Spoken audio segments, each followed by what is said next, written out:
দয়া করে এখানে কোনো রাজনীতি আনবেন না, কোনো রাজনৈতিক দল নাই। আমরা এক দল এই জকিগঞ্জ কানাইঘাটের উন্নয়ন চাই, আমরা এক দল এই এলাকার পরিবর্তন চাই, আমরা এক দল জকিগঞ্জ কানাইঘাটকে বাংলাদেশের শ্রেষ্ঠতম একটা এলাকা হিসেবে পরিচিত করতে চাই। আমি আপনাদের সন্তান, আমার শেষ আশ্রয়স্থল অথবা আমার শুরুর স্থল দুইটাই আমার এই এলাকা, আমার গ্রাম, আমার বাড়ি। আমি আপনাদের কাছে এসেছি, তারা 2 উপজেলার সবার মতামত দিয়েছি। সেই মতামতের ভিত্তিতে 29 তারিখে আমি নমিনেশন সাবমিট করেছি।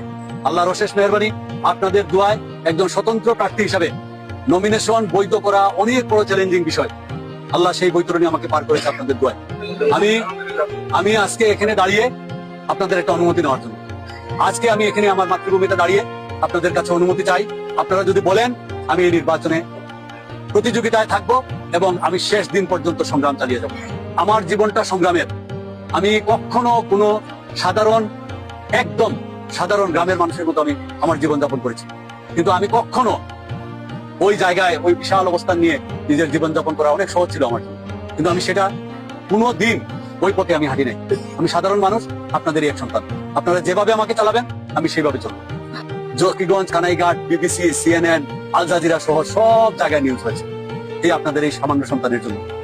আমাকে যেদিন আমার দীর্ঘ রাজনৈতিক জীবনে শহীদ রাষ্ট্রপতি জিয়াউর রহমান এবং খালেদা জিয়ার আদর্শ এবং আমাদের নেতা তারেক রহমানের নেতৃত্বকে আমি সব সময় শ্রদ্ধা করি, কিন্তু যেদিন দেশনেত্রী বেগম খালেদা জিয়া মারা গিয়েছেন সেই দিন আমাকে যখন দল থেকে বহিষ্কার করা হয়েছে, সারা বিশ্ব মিডিয়ায় আপনাদের এই সন্তানের নাম এসেছে।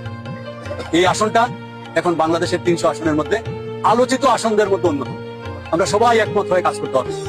আমি আপনাদের কাছে অনুরোধ করছি, লম্বা বক্তব্য দিচ্ছি না, শুধু অনুরোধ করছি, এই নির্বাচনটা আমি করছি আপনাদের প্রতিনিধি হয়ে। আপনারা মনে রাখতে হবে আমি আপনাদের প্রতিনিধি, কিন্তু আপনারা সবাই প্রার্থী, সবাই নির্বাচনের মাঠে আমরা চাকরি করবো। সবাই মনে করতে হবে আমি নিজেই প্রার্থী, এর বাইরে কোনো কিছু না। মামুন ভাই আছেন, মামুন ভাই পথে কাজ করছেন, এবং মামুন চাচা আছেন, মামুন চাচার পথে কাজ করছেন, কিন্তু আমি নিজে প্রার্থী। এই মানসিকতা যদি আমাদের মধ্যে থাকে তাহলে নির্বাচনে বিজয় নিশ্চিত ইনশাআল্লাহ। আমি আমার হৃদয়ের অন্তঃস্থল থেকে কৃতজ্ঞতা জানাচ্ছি। দোয়া করবেন ইনশাআল্লাহ। আমি আবার কবে আসতে পারবো এখানে এই মুহূর্তে বলতে পারছি না, কিন্তু আমি যতবারই চলার পথে এদিকে আসবো আপনাদের খোঁজখবর নেওয়ার চেষ্টা করবো। আমাকে দোয়া করবেন যে যেখানে যেভাবে পারেন নিজের মনে করে কাজ করা শুরু করে দেন। এই আহ্বান জানিয়ে আমি আমার বক্তব্য শেষ করছি। আল্লাহ হাফিজ। আসসালামু আলাইকুম রহমতুল্লাহ।